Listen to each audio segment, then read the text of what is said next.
to create a wave pattern in Photoshop. I'm using Photoshop CC 220, but you can use 219, 218, etc. Go to the pen tool in the Tools panel.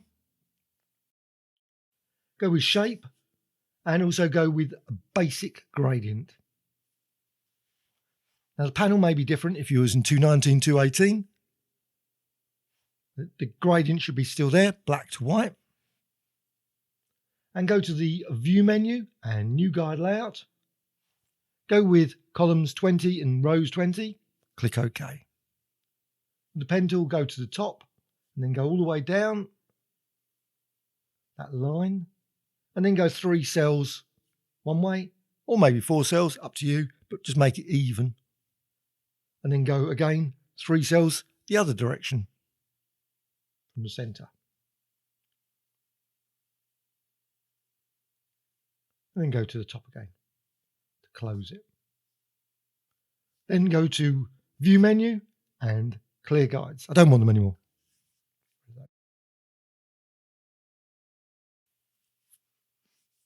So now you have your triangle. What you can do, you can add styles to it. So Layer menu, Layer style, and maybe add a drop shadow. You can also change the gradient as well. You can always add a gradient if you haven't got a gradient there.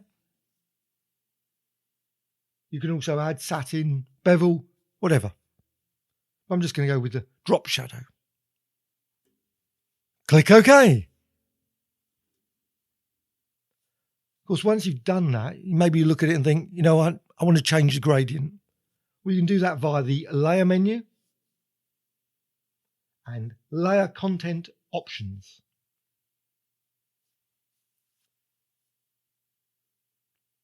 And then you can change the origin point. Just drag it down if you wish, just on the actual thing. Just move it up and down to get more white at the top. Again, up to you. Click OK.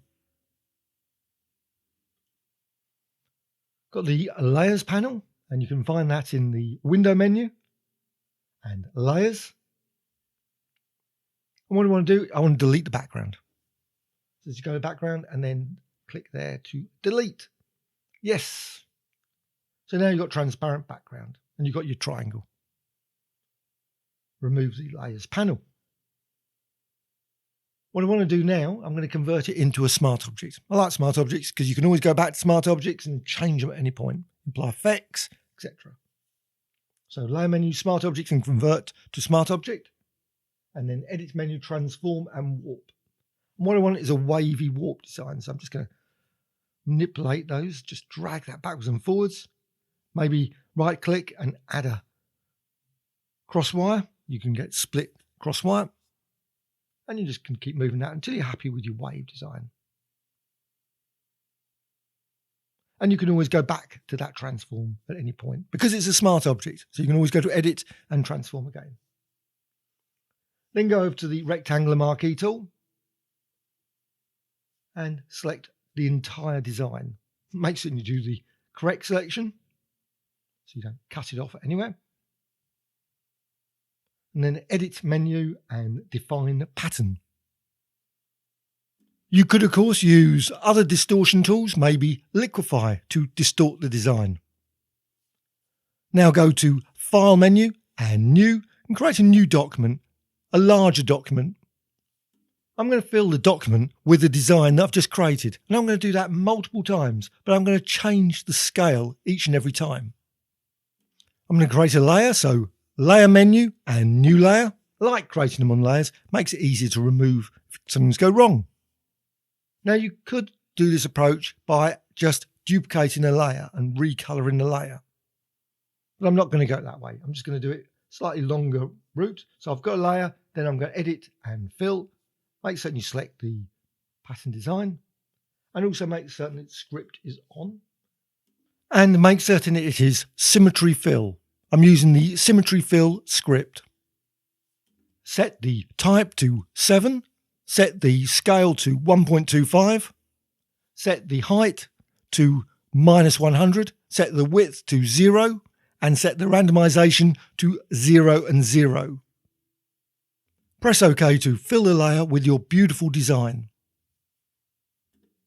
I'm going to color the layer, so go to the Image menu adjustments, and hue and saturation.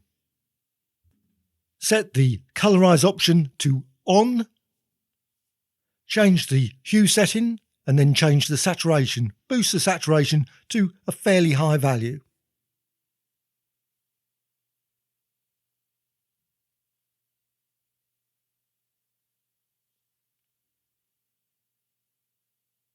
And you can move that backwards and forwards until you're happy with your first layer. Click OK. And it's a layer now, so you can always remove it at a later point if you don't want it. So you can go to Layer and New Layer again. Click OK. Give it a name as well if you wish.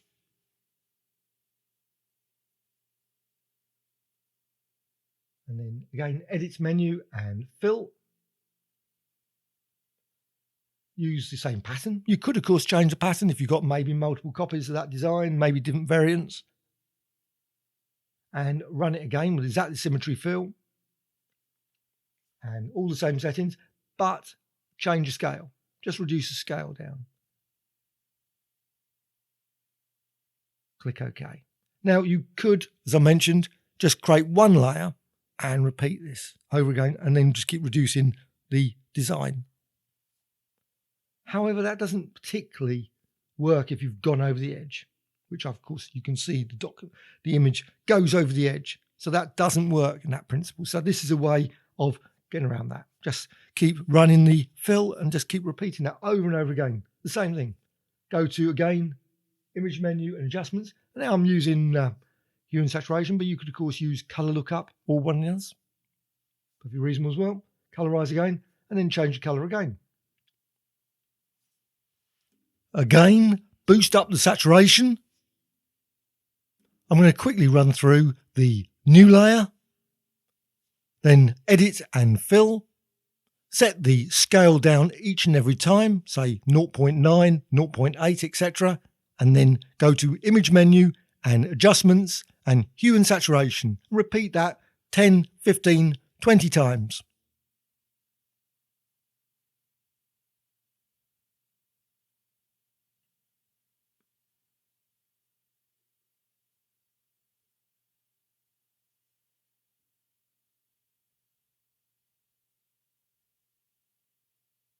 And of course, you could also save an action to create, so you could reproduce this anytime. So now if you go to the layers, again, window, menu and layers, you can see they're all layers. Now what you can of course do with layers, you can apply styles to them.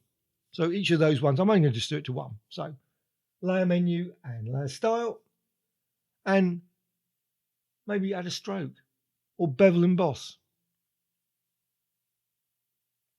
Or maybe a drop shadow. You can see the styles being added. And of course, you've got the styles panel as well. You can go to the styles panel and add different styles to each of those. So each layer could have a different style applied to it, different gold or silver effect.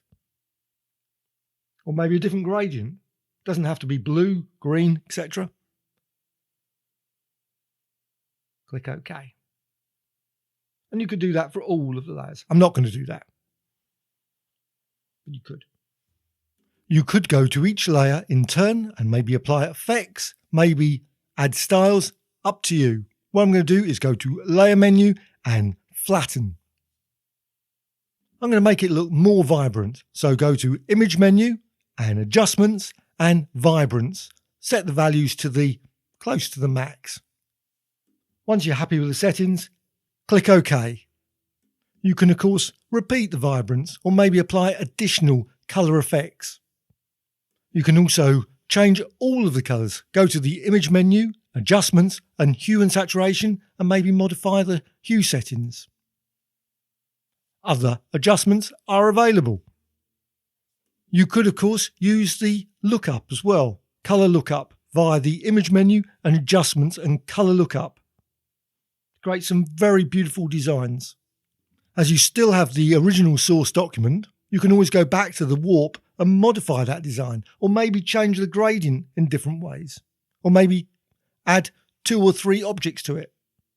You can also apply effects, so go to the filter menu and stylize and oil paint, or perhaps one of the distortions or one of the filter gallery. Set the values for the oil paint to the max, press return, and then of course you can always go back to the oil paint 3 or 4 times to smear it multiple times. Quite a nice oil paint effect with that lovely wavy design. Hope you found this tutorial of interest. Please subscribe to the Graphic Extras channel. Always adding new tutorials all the time about Photoshop, Illustrator, Affinity Photo and many others. Please add a comment or two, always appreciated. A dislike or a like. Thank you much.